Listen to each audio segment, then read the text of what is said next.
everyone. So I have been thinking of content ideas and I wanted to put out different types of videos other than like work week videos or like weekend vlogging videos. I thought I'd do a video of how I budget as a medical intern living in a rural area on a low income salary. So I make $22,000 a year as a medical intern, and so I currently am in a 2-year fellowship. My fellowship ends this summer, which I'm very excited about, kind of nervous. I have so many mixed feelings about it. But I definitely am ready for the next chapter of my life. But so within this fellowship, it has given me clinical experience and just allowed me to get a better understanding of like medical school applications and everything that comes with it, because it's a lot and it is mentally draining and very time consuming, and having like more knowledge about it has been really helpful.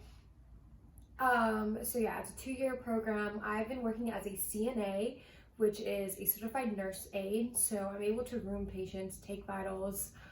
I'm basically able to do at my clinic per se. Not every clinic has the same roles and responsibilities for CNA, but at my clinic, I'm able to do just about everything that a nurse does besides check medications and give immunizations. So that is my role as a CNA, and then I'm also a scribe for a pediatrician, which has been really nice. And I've also been able to do a lot of other things at my clinic, and I can do like a whole separate video on like my experience as a medical fellow. If you guys are interested in that, definitely when my internship is over, I definitely want to do a video diving into my experience in general applying for medical school, because it has been a lot. It has been a learning experience, like it truly an experience like no other. I can say it's been an emotional roller coaster, to say the least. But yes, so I make $22,000 a year, and as I do the calculations and everything, I will put them down at the bottom of the screen for you guys to see like the breakdown of everything. So my monthly income is $1,520. And so I get 3 checks a month, and you guys, this is all like public knowledge. You can literally look on like my organization's like website, like the internship that I'm a part of. It's called MedServe. You guys should apply for it. It's a good opportunity, but that's not the point. Like my like salary is all public knowledge. So like, and I am not at all trying to like boast or be like prideful about like, oh, like, this is how much money I make, because honestly, relatively, it is not a lot of money. And I'm also not trying to be like, oh, pity on me, I don't make a lot of money.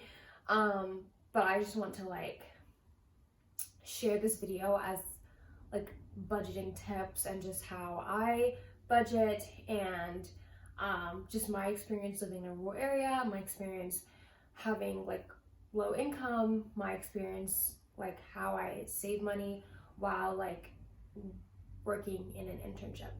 So that is kind of like the purpose of this video. Okay, so I get paid 3 times per month, and the first 2 checks are $380.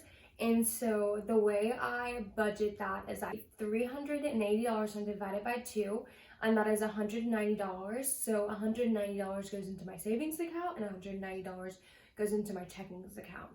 And so I get paid every 2 weeks. And so then I take the $190 and I divide it by 2, and that's $90. So I budget myself $90 to spend for 1 week and $90 to spend the next week. So say for example, like if I know that I am spending like if I go into town, and when I say I go into town, like I literally mean I go into town, like I kind of live an hour away from like bigger cities per se, or bigger towns. That's a better word. I live an hour away from bigger towns because there's not really like a city near me. Like where I live, there's like Walmart, Food Lion, a Belk, but so like I don't really like shop at bulk or anything like that. So I'm gonna do a lot of shopping and a lot of spending. And if I spend like the $190 all in one weekend, then that is just a sacrifice that I'm gonna have to make, and I have to like be very strict with myself and be like, okay, if I go over like my weekly budget, then that means I just can't spend any money next week. The check I receive, that is only once a month, and then that is a total of $769. And so I do the same thing with that check. I divide it by 2, and so I have $384.50 to put towards my savings account, and another $384.50 that I put towards my checking account. My trip is ending and I'm moving soon. I want to be a little bit more strict with budgeting. I've taken my $769 check and I've been subtracting $200 from that, and that equals $569 that goes into my savings, and then I have $200 to spend rather than the $384.50 that I've normally been spending for the past like year and a half of my internship. So I'm saving more and I'm spending less out of that particular check. The other 2 checks I've just been continuing to budget as is, since those are already smaller checks that I'm receiving. And then from there, I just do like a budgeting breakdown. As far as groceries, I use government assistance. And when I first began my internship, it was actually advised to all of us to go ahead and apply for SNAP benefits. And in the beginning, when I moved here and I would like go grocery shopping, I will honestly admit that I was kind of ashamed to use my EBT card. Like when I would go to the grocery stores, I would kind of like swipe my card quickly, or swipe it in a way that people can't really like see my card. By the way, you should be doing that with like all your cards anyways, like with your debit cards or whatever. Don't just be like willy-nilly when you go shopping. But like I would just try to like hide like my card. And one of the grocery stores in town, like when you are at the register, the cashier actually asks you what form of method you're paying with. And so when I first the first time I was asked that, I said it in like a low muffled voice. I was like, EBT, and the cashier was like, what did you say? And I just said it like really fast. I was like, EBT. And because I was just like so like kind of embarrassed to even admit that, even though like I am really happy that I don't have to pay for my groceries. It's kind of like a privilege. But I saw this meme on Instagram or something where it was like, oh, you have to pay for your groceries, I get mine for free. And it's actually really nice not to have to pay for groceries. It makes cooking so much easier. And I will admit, I buy a lot of things that I would never normally buy if I had to pay for my groceries on my own. Like if I'm craving ice cream, or if I want a snack, or if I want to get some cookies, or like strolling down the snack aisle, or if I want like some Diet Coke. Yeah, it just makes shopping easier. And besides, like if you need like government assistance, like don't be afraid to ask for it. Like that's what it's there for. Our tax dollars is going towards that, like, so use it for your benefit and don't be ashamed to apply for government assistance. The next thing is tithing. So once I get paid, 10% of my checks, or 10% of what I earn, I take that back to God. And that has something that I've really been struggling with lately, and I have been praying about, because in this moment it really does feel like a true sacrifice that I am making. And you know, after I take my like 50% and put it in my savings, and like I just want to use the rest to just like spend it on whatever I want to spend it on. And sometimes like I save my tithe into the end, or I spend most of it and I don't budget my tithe in, so I have no tithe to give. And so I really try to I'm trying to make tithing a priority of mine again. And especially now that like I'm moving soon, I feel like I just want to like save as much as I can. And like I said, tithing just has really become much more of a sacrifice to me. It's something that I'm praying about, something that I'm working on, and it's something that I'm praying about, something that I'm working on.